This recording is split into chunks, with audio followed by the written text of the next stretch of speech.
Nimisha, thought does not divide. Divided thought divides. What is divided thought? Thought that arises from a divided center. What do I mean by a divided center? What happens to anything when it is divided? It becomes smaller. It becomes partial. And anything that can be divided is anyway not infinite. Right? It is not so much about thought. It is about the point the thought arises from.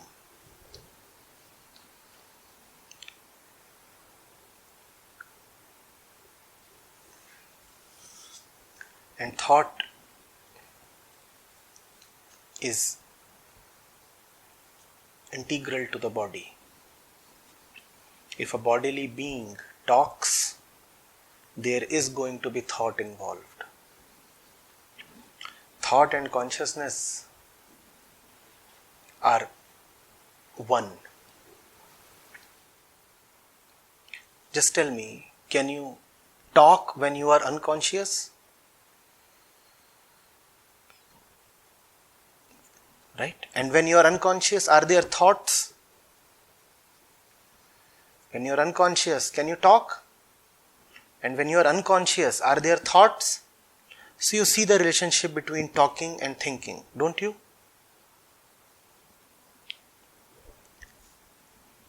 You're not getting it, are you? When you have no consciousness, or rather when you are in the unconscious state of consciousness, whatever you call that state as, let's call that a fainted state. When you are in the fainted state of consciousness, can you talk? And can you think? So don't you see that talking and thinking both go together? Is it possible that you are not thinking but talking? No, that won't happen. Either both are there or none of them is there. So it is not quite exact to say that one can operate with zero thought, with total thoughtlessness. It is not a question of the magnitude of thought. The matter is somewhat different, you must understand.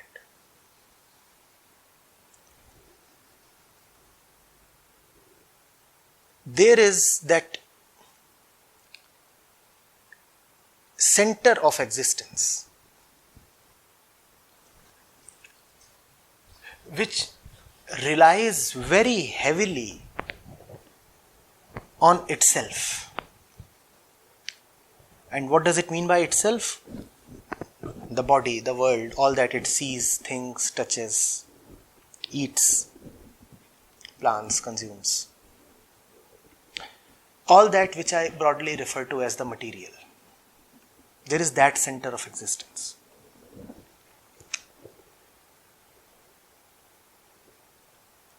If one operates from that center, then one takes material very, very seriously. If you are someone who looks towards material with hopeful eyes, aiming for an internal completion, then the material will be very, very important to you, won't it be? After all, who are you? Who are you? You are someone who feels incomplete, right? That's where you begin from. You are someone who feels incomplete. And you are looking towards the material for the sake of completion. Now, please understand what thought is. All material is amenable, vulnerable susceptible to thought. Material and thought in some sense are one. Material arouses thought in you, and thought can do things with material.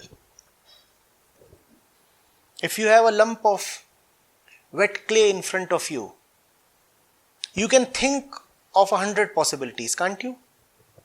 So thought acts upon material. Material and thought go together. And the intermediary is intellect. And that's how man is a little different from animals. Man has an advanced intellect.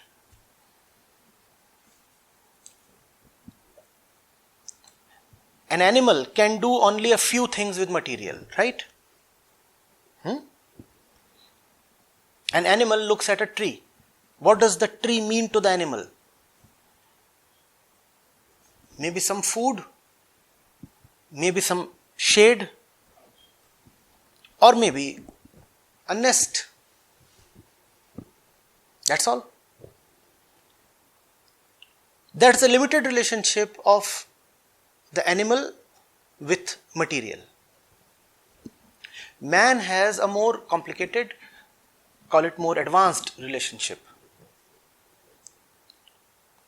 Man's intellect and therefore imagination is far greater. Man can think and make 1,000 things from the tree.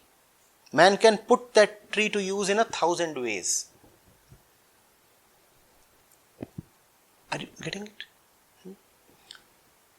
And a lot of thought is needed there. Do this, do that. If I say 1,000 things can be done with the tree, the 1,001st alternative is also available. And endless number of things can be done with the tree, right? So, when you are seeking completion in the material, thought is unending. Because there are so many things that you can do there. That's the kind of thought Krishnamurti is warning you against. This thought is telling you that you and the tree are separate and the tree can be used for your fulfillment. This thought is supporting the fallacy that you are a little being separate from the tree and therefore you can possibly use the tree to feel satisfied and complete. And I said this thought is going to be never ending. Why? Because the fulfillment is never really going to arrive. So after 1,000 possibilities, you will search for 2,000, then 3,000, then 4,000 and you will so on and so forth continue. Are you getting it? The problem then is not with thought. The problem is the point from where you started. You started from a point where you were seeking solace in the material.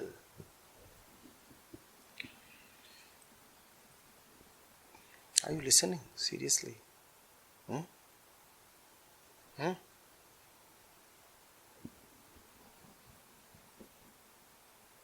When you start from there and abuse thought, this is a misuse of thought. Please see this.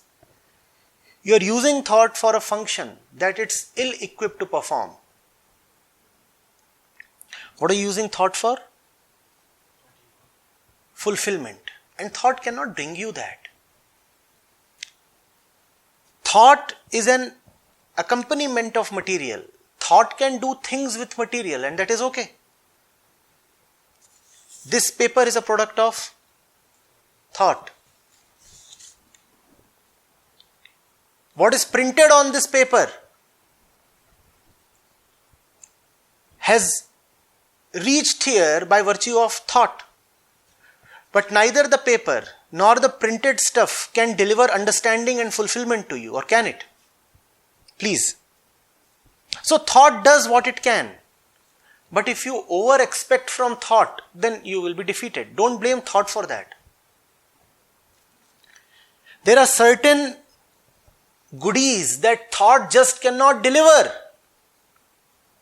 Fulfillment is one of them. Are you getting it? Yes, use thought for more practical purposes, lesser purposes, and you will be vindicated. Your wish will be granted. If you want thought to build a container like this, thought will succeed. But if you build a container and seek liberation from it, then thought will fail. So Nimisha, thought is really not the enemy. And as long as you are bodied and conscious, thought will be there and thought has a legitimate function. There is gross thought, there is subtle thought, there is the thought that you know that you are thinking, and there is the thought that continues subliminally. Very, very fine and micro thought. That thought can be detected only through advanced sensors as brain waves. Even when you feel that you are not thinking, thought continues. Brain activity continues. So thought is anyway always there. And you should have no real issues with thought. Just as the breath is always there. Just as the heart is always beating. Just as the kidneys and the liver and the stomach are always performing. Similarly, the brain is always functional. You can call brain activity itself as thought. So in this time and age, it does not quite behove the students of truth to talk of thoughtlessness, because there is nothing called a thoughtless state. It is just not possible. Brain activity is never going to freeze down to zero, and as long as brain activity is there, thought is there, though it might be very fine and subtle thought, but it is nevertheless there. So let's not talk of that. Let's rather see what is the place of the brain and consequently brain activity in your scheme of things. So Nimisha, what is it that you expect from the brain? What you expect from brain is what you expect from thought. Of what other use is brain? What does man use his brain for? Besides all the daily functions concerning the brain regulating the body, what do you use your brain for? Thinking. So this is the question that you have to answer. What expectations do you have from your brain and intellect and memory? And if you have misplaced expectations, then you have misplaced expectations from thought itself. Do you see the unity of brain, consciousness, thought, all these? As long as the body is there, the brain is there. And if the brain is there, then brain activity is there. And if brain activity is there, then thought is there. So for a bodied being to chase thoughtlessness is not quite wise. We should drop talking in those terms. Now what is it that I seek from the brain? What is it that Nimisha seeks from the brain? And the brain is the body. The body is the thought. What is it that you seek from the brain? Do you seek love from the brain? It won't come. Brain knows certain evolutionary functions that help the body survive through millions of years. Brain knows only that stuff. Brain is a product of evolution, brain is suited to evolution, and brain knows only evolutionary, in my language, prakritic functions.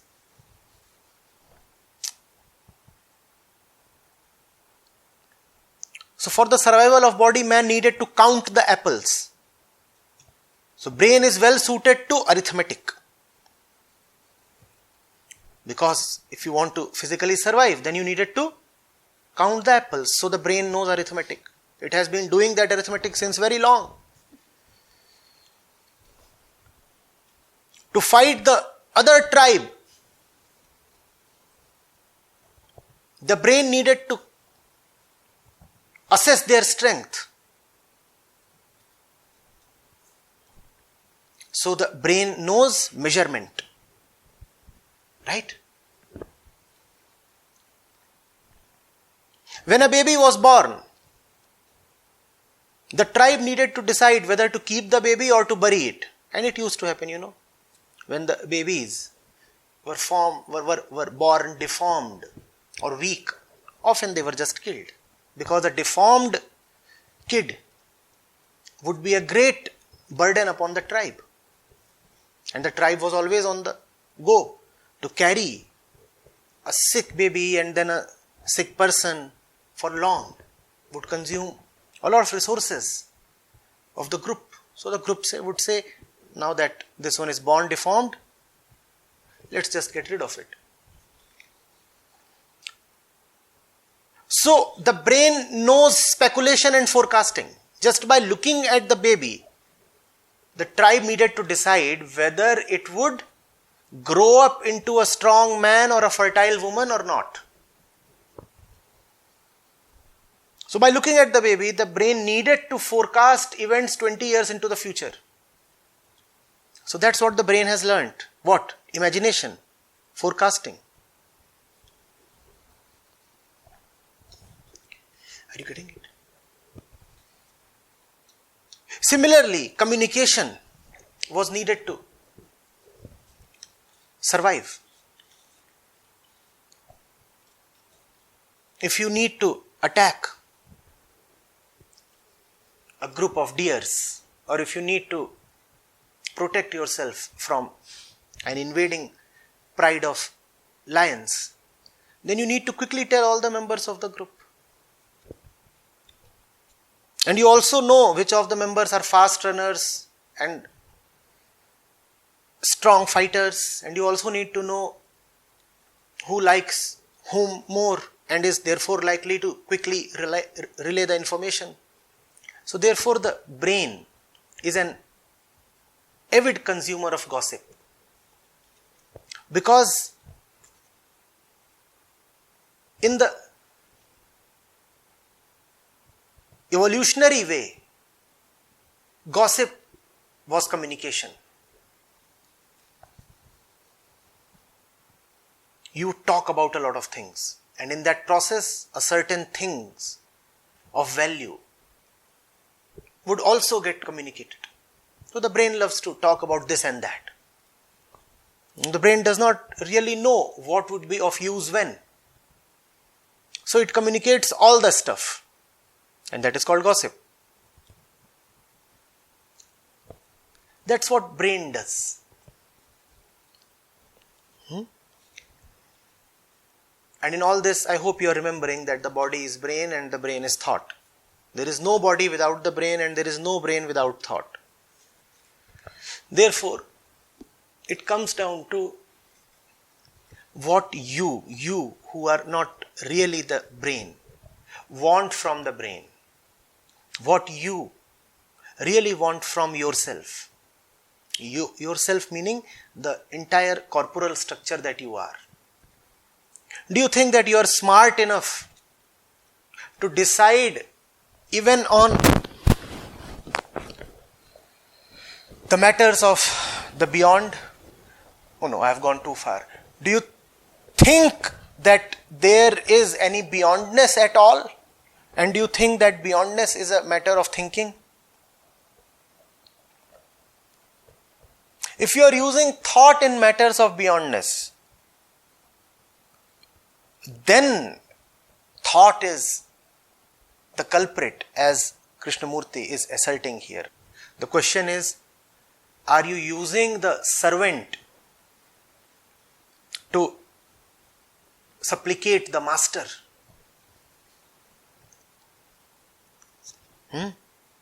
The master is far away. Therefore, are you using the servant to warm your bed? That's when thought becomes a problem in the spiritual domain.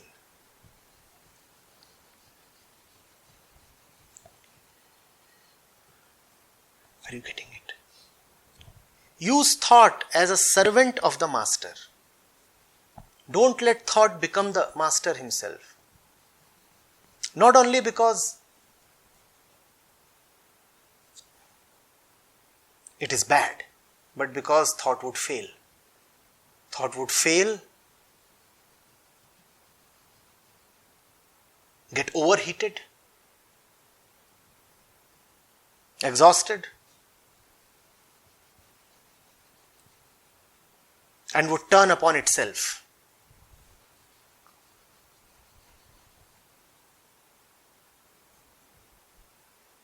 That is what you can call as neurosis. What else is neurosis but this? Product of misplaced thinking. If you are not someone who has inordinate trust in thought, you cannot have psychosis. It is not possible. You require a certain faithlessness to have mental disease. And when I say mental disease, I don't mean brain disease. Brain disease is bodily disease, it can happen to anybody. But mental disease follows in the wake of faithlessness. It is the preserve of hardcore intellectuals.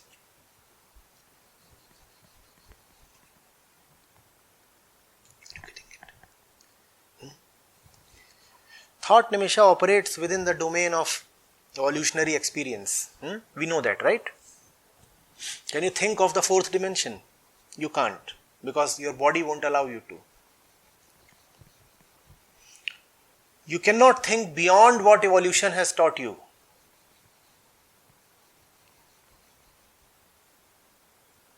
And that which you are seeking, if you are seeking it at all, I don't know, is not in the domain of evolution.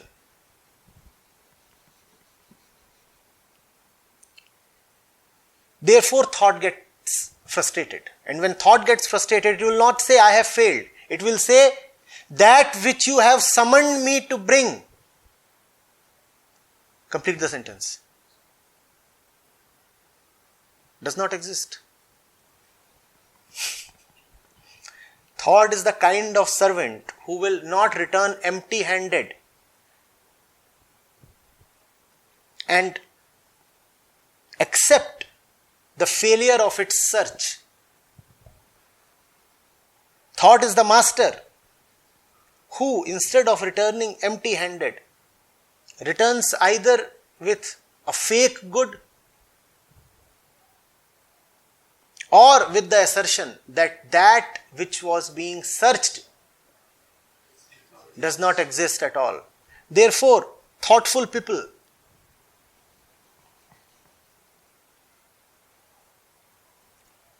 are either atheists, or if they want to have some humility to sound moral, then they are agnostics. They will say, we have nothing to say on this question.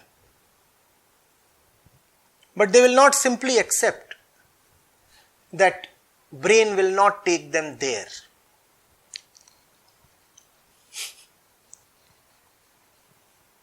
But even that acceptance requires, first of all, an urge to be there. If the urge to be there is too small or weak, then why be honest? Why admit? Why surrender to one's defeat?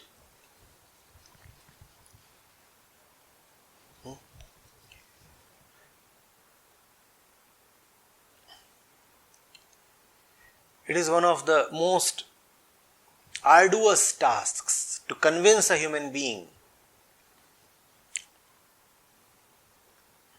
that the satisfaction of desires will not satisfy him.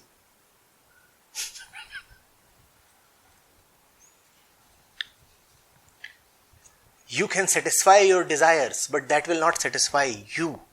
It is a very, very difficult task.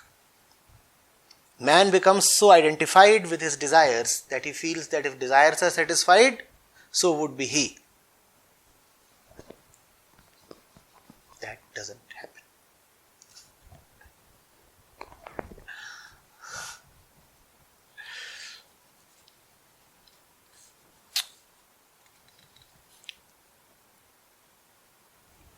But your experience proves otherwise, doesn't it?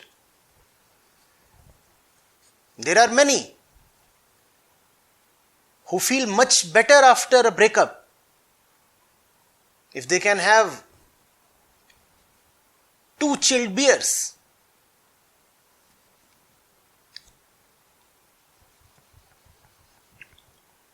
They say, see, hasn't beer in some way compensated for the breakup?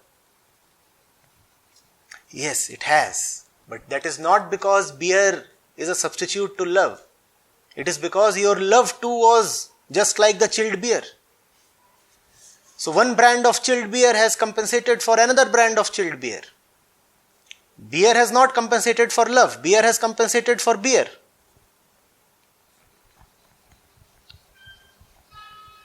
Had you known real love, then nothing would have been a substitute for it. But you find some substitute.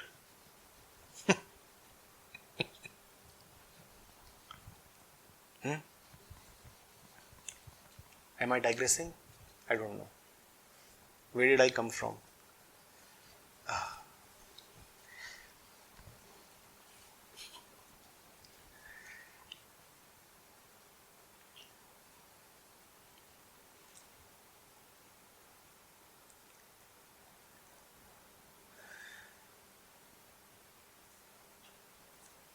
Don't feel guilty of thinking.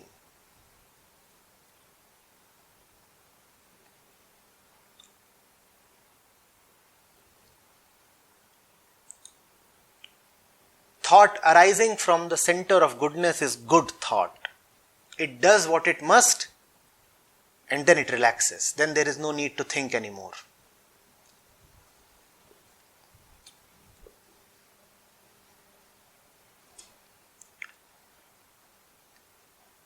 This too is a neo-fad.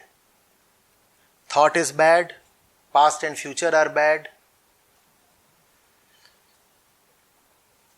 Well, they are, if you are bad. If the thinker is bad, then thought is bad. If you are bad, then imagining past and future too is bad. But who are you?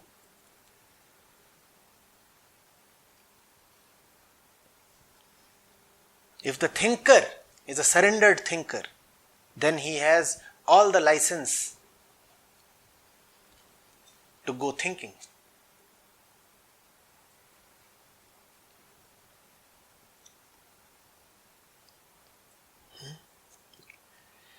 You must also have seen by now that right thought can never go berserk. It would always be self-limited.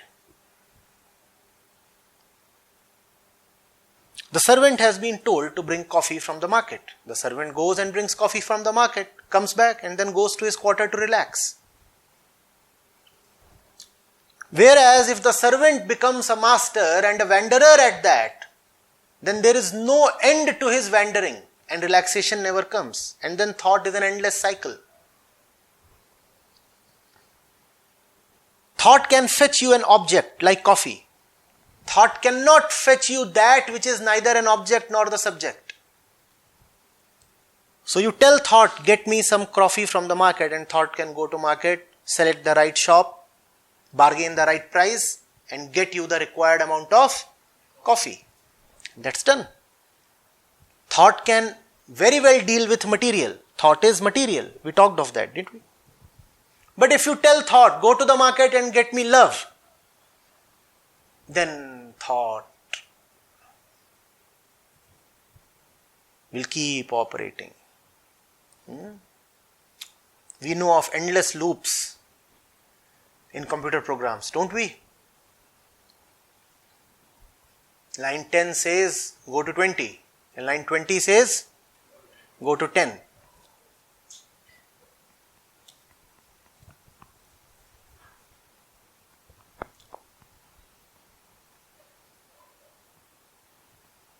You cannot